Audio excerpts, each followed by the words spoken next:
টাকা দিলে অভিষেক ব্যানার্জির একটা মেয়ে আছে, তাদেরকে দর্শন করবে রাম, আমরা জনগণ মিলে 10 কোটি টাকা দেবো। উনি কখনো মানতে পারবেন না এটা। উনি একটা মুখ্যমন্ত্রী, উনি একটা নারী, উনি কি করে এটা দেখতে পারে? উনি আমার নাটক করে, উনি আমার এতে লেবেছে, আন্দোলনে লেবেছে।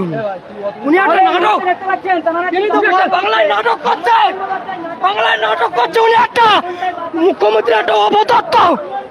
ভাই তোমার বাড়ি কোথায়? আমার বাড়ি ভাই মালুতে মিনাখা অঞ্চলে ভাই। বলছেন যে 10 লক্ষ টাকা 10 লক্ষ টাকা দেবে বলছেন, তো দাঁড়া ধর্ষণ উনি একটা কেসটাকে একেবারে বন্ধুরা আপনারা সরাসরি লাইভ দেখতে থাকুন যে এত দর্শকের ভিড় এখানে এত দর্শক, বেশিরভাগই সব বলছেন যে আমাদের বাড়ি ভাঙড়ে।